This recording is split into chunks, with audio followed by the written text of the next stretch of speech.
The sky over the eastern Mediterranean was streaked with faint wisps of morning cloud as HMS Queen Elizabeth carved through calm waters at 25 knots.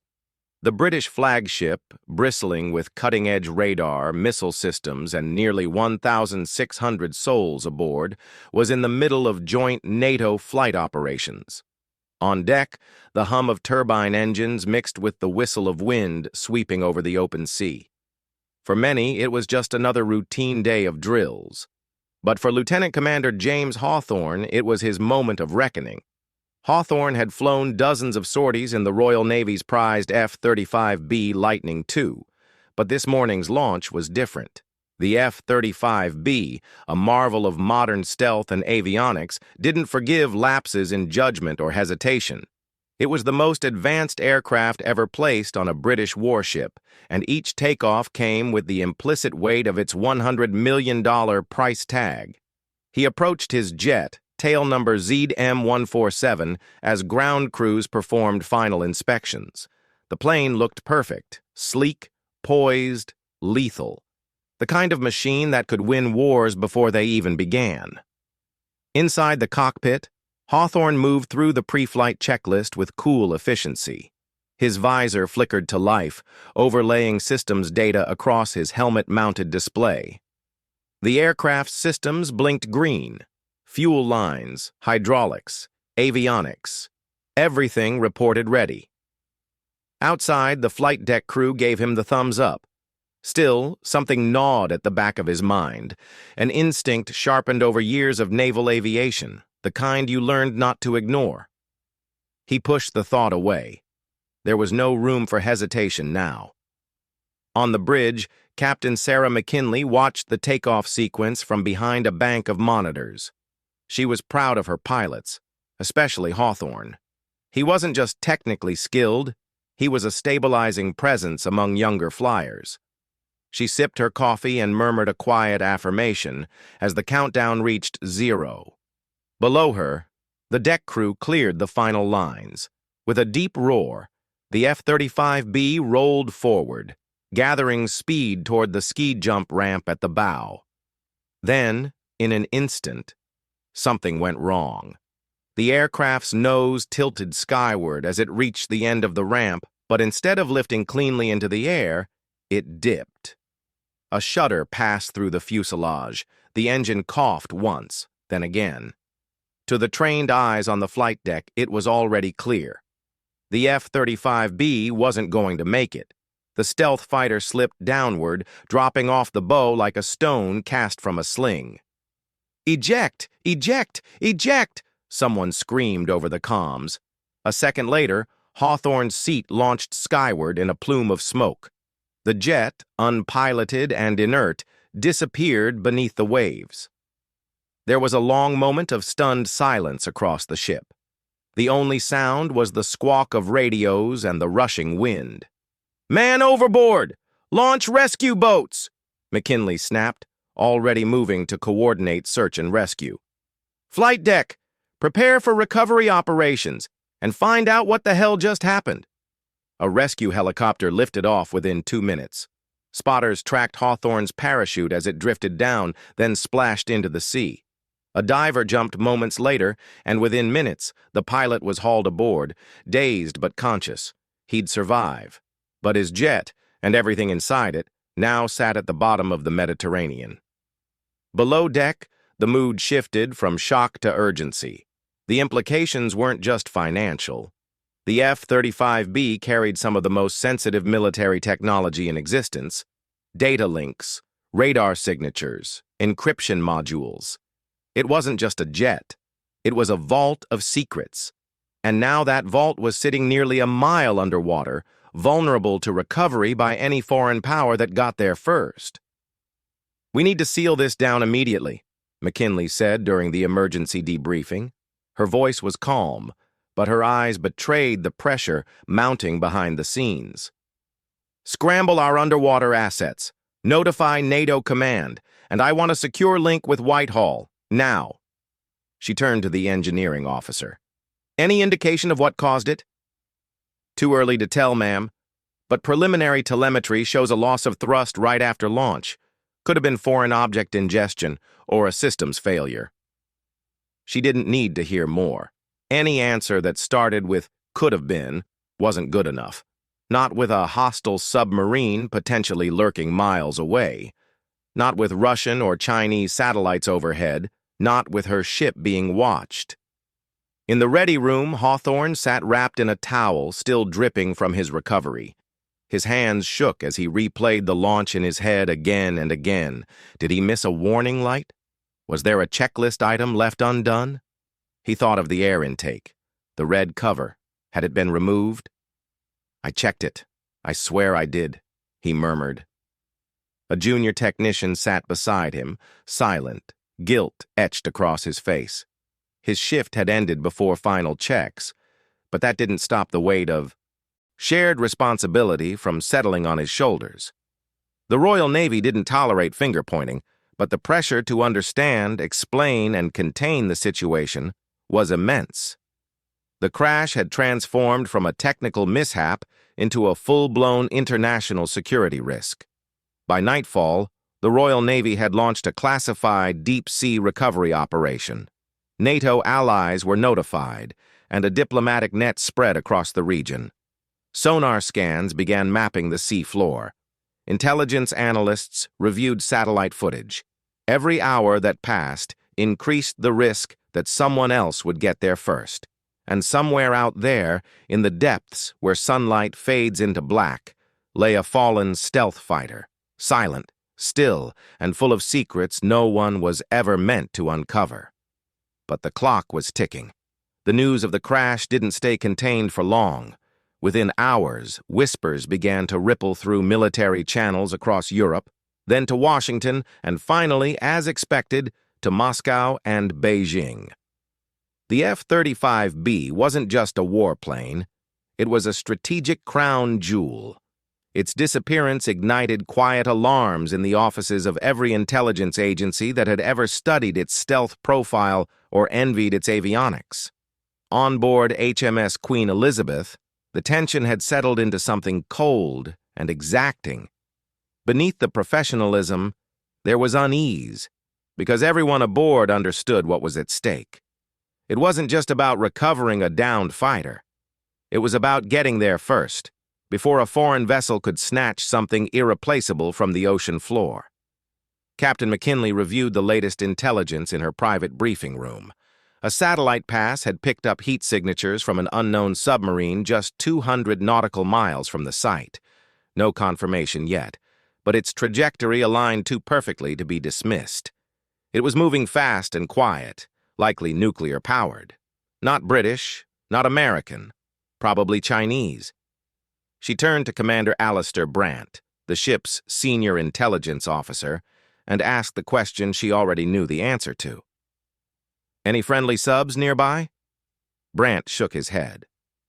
Closest is Astute out of Gibraltar. She's moving but won't be in position for another 36 hours. We're not the only ones closing in. McKinley clenched her jaw. We don't have 36 hours. Down in the operations center, Lieutenant Commander James Hawthorne sat at a secure console, watching the feed from a reconnaissance drone skimming 500 feet above the ocean. His injuries were minor, just bruised ribs and a gash across his shoulder. But the guilt was festering. He hadn't been grounded. Instead, McKinley had looped him into the recovery effort. No one knew the jet's telemetry better than the man who flew it. Hawthorne replayed the crash footage again. The data confirmed what he'd felt in the cockpit. Engine thrust had dropped to nearly zero just as the jet hit the ski jump ramp. But why?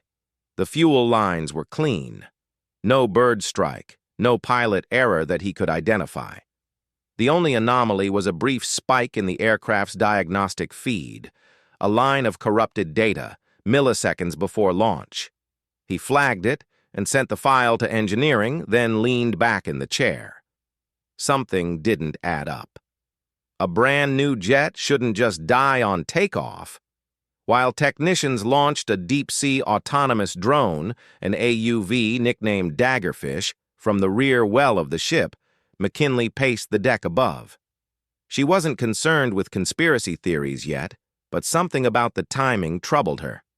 The F-35B had gone down just hours after a signal intercept team aboard HMS Queen Elizabeth picked up odd, short bursts of encrypted communication.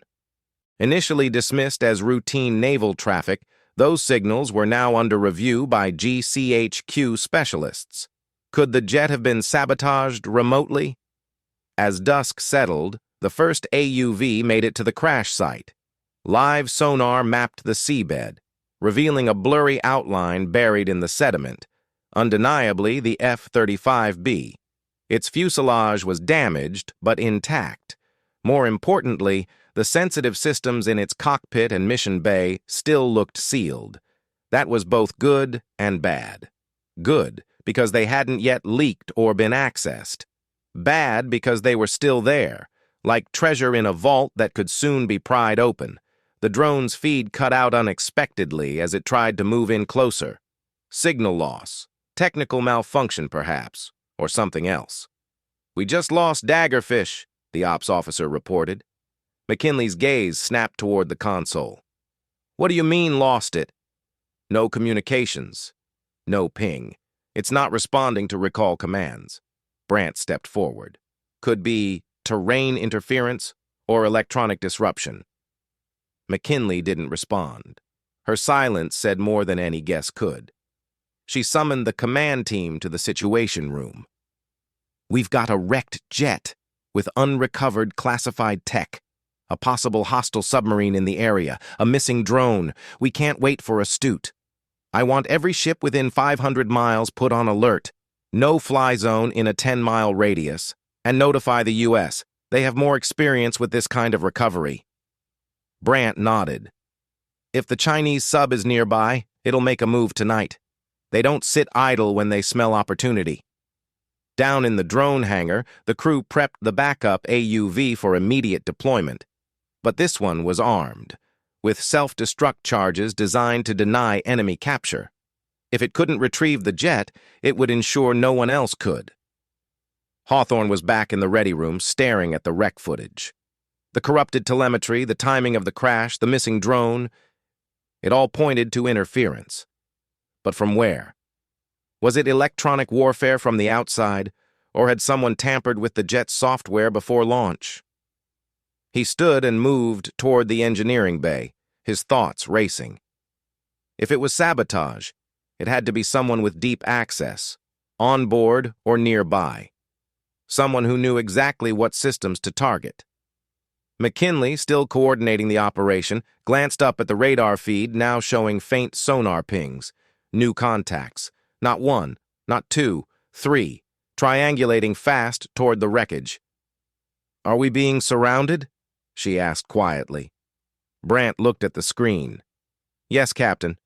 And if they get to that wreck before we do, it won't just be a crash anymore. It'll be an international crisis." And with that, the mission changed, from recovery to a race. Aboard HMS Queen Elizabeth, the final hours before dawn were stretched thin with tension. Every officer and enlisted crew member knew the stakes. Recover the F-35B wreckage or watch it fall into the hands of a foreign adversary. Captain McKinley stood in the command center, her posture rigid, eyes glued to the sonar display, as the three unknown subs tightened their position around the crash site. No flags, no beacons, just stealthy, silent silhouettes edging toward the wreck like wolves circling prey. Lieutenant Commander Hawthorne, still bruised and stitched from the ejection, had returned to the flight operations room. Though no longer in the cockpit, his mind remained tethered to that jet.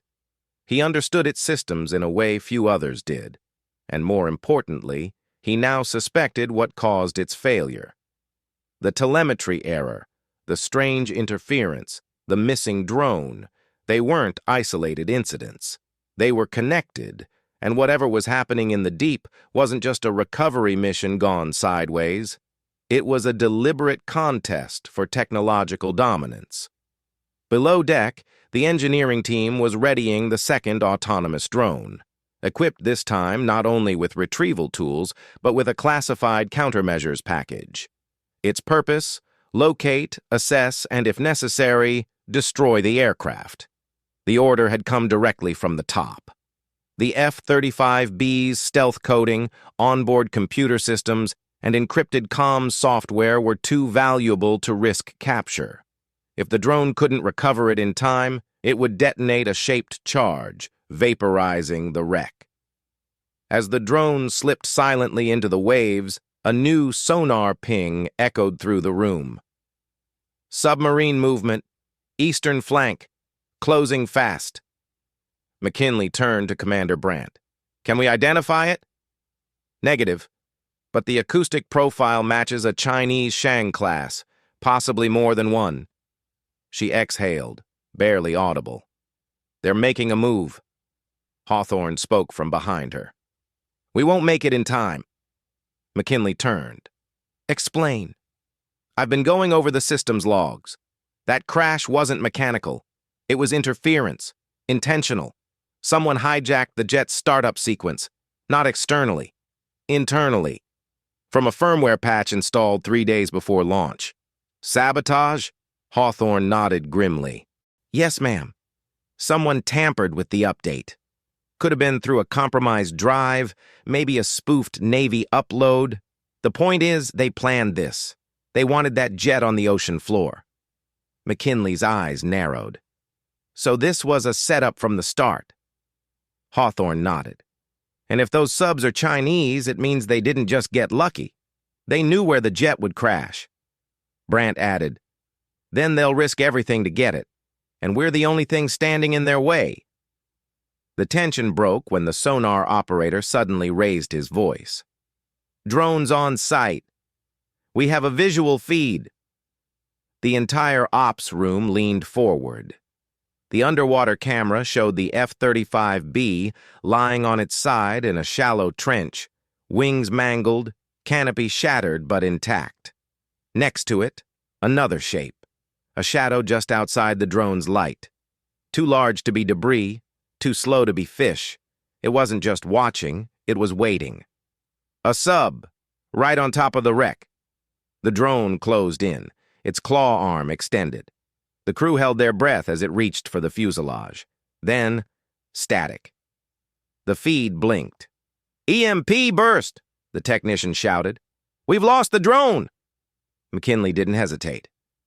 Get me weapons control. Load torpedoes. Warn the nearest contact. Brandt turned toward her. Are we engaging? Only if they try to surface with our jet. As tensions boiled, a sudden surge of sonar noise indicated movement, fast and vertical. The sub was surfacing, but not with the wreck. It was launching a signal buoy. Brandt studied the signal. It's encrypted, not ours. McKinley's voice was ice. They're calling in backup. Within minutes, another contact appeared, this one larger, likely a support vessel heading in from international waters. The clock was done ticking. We can't let this escalate, McKinley said. Hawthorne, if you were to destroy the wreck manually, could you do it? He looked her dead in the eye. Yes, I know exactly where to place the charges. 10 minutes later, he was aboard a Zodiac, dressed in a dry suit and descending with a demolition team. It was a move no Navy wanted to make, destroying its own $100 million fighter. But this wasn't about money anymore. It was about denying an adversary a weapon that could shift the balance of power. Underwater, the wreck loomed like a fallen predator. Hawthorne guided the team quickly, planting charges at structural points. They moved fast, no time for ceremony. Above, McKinley gave the final authorization. Execute in 60 seconds. All ships, brace for underwater shock. The sea lit up with a distant thud that rippled through hulls and radar. Sonar feeds confirmed it. The jet was gone. Reduced to fragments, unrecoverable by any means. Back on deck, Hawthorne was pulled from the sea. Wet, exhausted, but steady. He looked at McKinley. She didn't need to say anything. They had lost a jet, yes, but saved a greater secret. Hours later, as the HMS Queen Elizabeth resumed course, Brandt approached McKinley. The Chinese subs are retreating. No attempts to engage. She nodded. They got the message. "And Hawthorne?" he asked. "He's off flight duty for now. But he saved us." As the carrier steamed into the sunrise, the sea calm once more, the lesson hung heavy over the waves. In modern warfare, not every battle is about bullets or bombs. Some are fought in silence, underwater, in code, and in moments when a single decision decides the course of nations.